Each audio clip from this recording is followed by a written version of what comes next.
Zoe and Ignacio had been married for 10 years. On the surface, their marriage seemed stable, but underneath, cracks were forming. One morning, Zoe expressed a simple wish to attend church together. Ignacio, though indifferent, agreed. But even as they sat in the pews side by side, Zoe felt it. That emptiness. Something was missing. It wasn't just about faith. It was about love. Over the years, Ignacio had stopped showing affection the way he used to. And the biggest wedge between them? Their inability to have children. Zoe longed for intimacy, for passion, but Ignacio had become cold, detached. She felt alone, unwanted. One day, desperate for a distraction, Zoe visited Ignacio's younger brother, Gonzalo, under the excuse of buying a painting for her room. But it wasn't really about art. It was about filling the void. For a brief moment, in Gonzalo's presence, she felt seen. But as soon as she returned home, reality crashed down again. That evening, Ignacio brought up adoption. Maybe they could build a family another way. But Zoe shut it down immediately. "I can't love a child that isn't mine," she admitted, her voice firm. The words stung Ignacio, but he couldn't change her mind. Their disagreement widened the gap between them even further. The next day, Zoe returned to Gonzalo's place, this time in secret. She lied to Ignacio, saying she was visiting a friend. There was something about Gonzalo, his charm, his ease, that drew her in. Captivated by her beauty, Gonzalo started taking photos of her. Zoe hesitated. What if Ignacio found out? But Gonzalo assured her, "It's for an audition, not for me." Then, disaster struck. In the middle of their conversation, Zoe accidentally called Ignacio. On the other end of the line, Ignacio heard everything. The betrayal, the lies, his own wife with his own brother. And one night, when his frustration boiled over, he stormed into Gonzalo's studio and threw one of his paintings into the pool. When Zoe found out, she was livid. She confronted Ignacio, demanding an explanation. He shrugged it off, saying he simply disliked the painting. But Zoe saw right through him. It wasn't about the artwork. It was about Gonzalo. As the days passed, her visits to Gonzalo became more frequent. One afternoon, she fell asleep in his bed. By then, she knew she was playing with fire, but she didn't care. Then it happened. Zoe returned to Gonzalo's place to see the photos he had taken. And in that moment, something shifted. She looked at him differently. He touched her. She didn't pull away. One thing led to another, and before she could think, before she could stop herself, she gave in. That night, as she lay in Gonzalo's arms, guilt clawed at her. She had crossed a line she could never uncross. And yet, deep inside, she didn't regret it. Then came Ignacio's business trip. The moment he told her he'd be out of town for a few days, she felt something she hadn't felt in a long time. Relief. Their fights had drained her, and now, finally, she could breathe. That night, alone in the house, she picked up her phone. She called Gonzalo. When he arrived, he admired her, his eyes drinking her in. But when he tried to get close, she hesitated. "We can't," she whispered. "What happened before?" "It was a mistake." Gonzalo nodded, playing along. They talked. They laughed. The night stretched on. When it got late, he stood to leave, but Zoe grabbed his hand. "Stay," she pleaded. "I don't want to be alone." They ended up in the bedroom, lying side by side, breathing in the silence. Then, the silence broke. Zoe reached for him. This time, there was no hesitation. By morning, Gonzalo was gone. No words, no note, just an empty space where he had been. And for the first time, Zoe felt the weight of what she had done. Not just the betrayal, but the realization that Gonzalo might not actually care about her at all. Then the truth came out. Gonzalo's actions, the flirting, the seduction, the affair, weren't about passion. They were about revenge. Years ago, Ignacio had done something unforgivable, something monstrous. He had assaulted Gonzalo when they were younger. And now, Gonzalo wanted him to suffer, the way he had suffered. So he took the one thing that Ignacio had left, his wife. When Ignacio returned home, he found Zoe in tears. He rushed to her side. "What's wrong?" he asked, concern in his voice. Zoe, wiping her tears, forced a shaky smile. "I was just lonely while you were gone." And just like that, the biggest lie of all was born.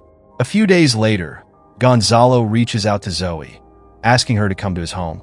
Despite still feeling hurt by his abrupt departure the last time they were together, Zoe finds herself unable to resist him.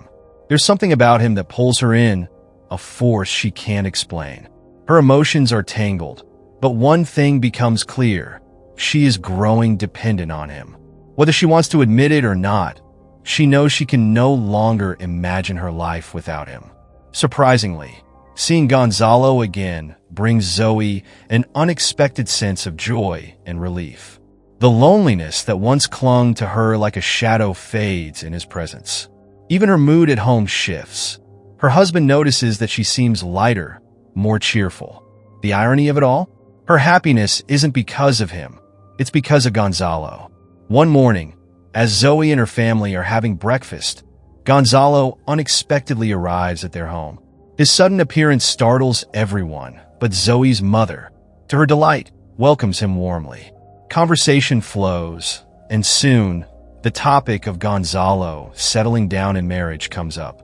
Her mother playfully suggests that it's time for him to find a wife. Zoe, however, is not amused.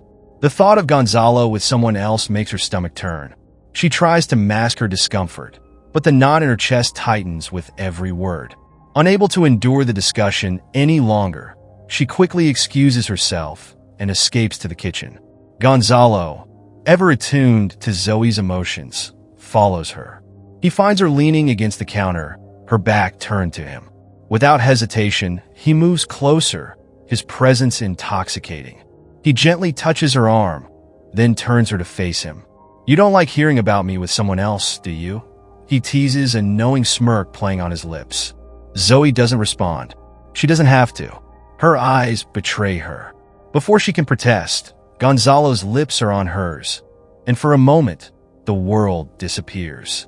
But their stolen moment is interrupted. A maid walks in and catches them in the act.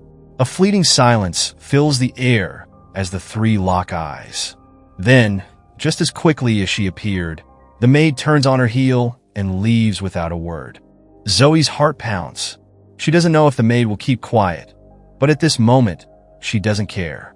What truly scares her is the realization that she's slipping further away from her marriage and deeper into something she may never escape.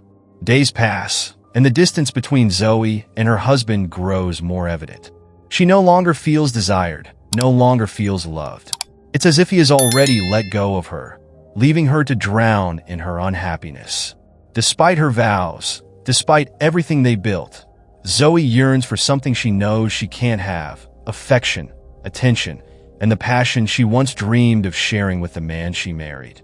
As time moves forward, her frustration reaches a breaking point. The emptiness in her marriage becomes unbearable, and she makes a drastic decision. One evening, without saying a word to her husband, she packs her belongings, leaves a letter on their bed, and walks away from the life she once vowed to uphold. When Ignacio, her husband, discovers her absence, he storms over to confront him. "You had the nerve to interfere in my marriage?" Ignacio seethes, his voice trembling with rage. Gonzalo remains unfazed, leaning against the doorway with an amused expression. "I didn't take anything that wasn't already lost," Gonzalo replies smugly. Ignacio clenches his fists.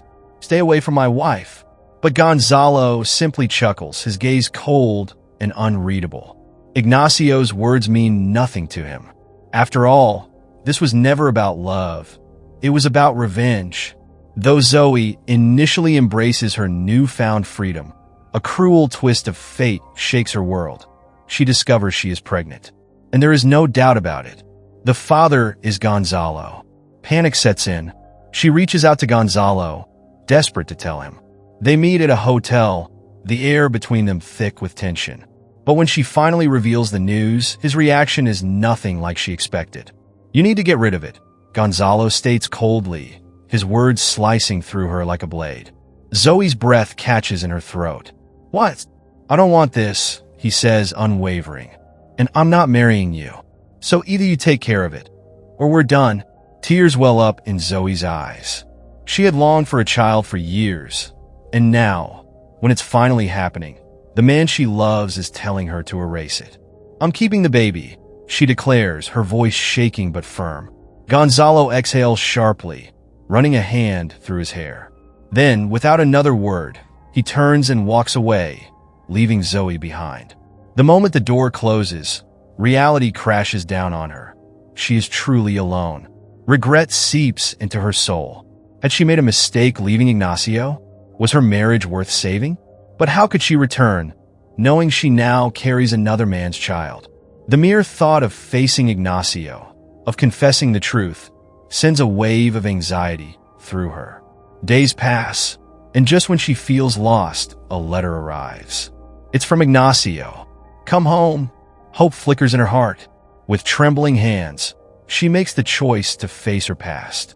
When Ignacio visits her at the hotel, she gathers every ounce of courage and lays bare the truth. About Gonzalo, about the baby, about everything. The silence that follows is suffocating. Then Ignacio finally speaks. "I forgive you." Zoe's eyes widen. "You what?" But before she can process his words, Ignacio takes a deep breath and confesses his own truth. "I've been hiding something too," he says. "I'm attracted to men." The revelation is unexpected, adding another layer of complexity to their broken marriage.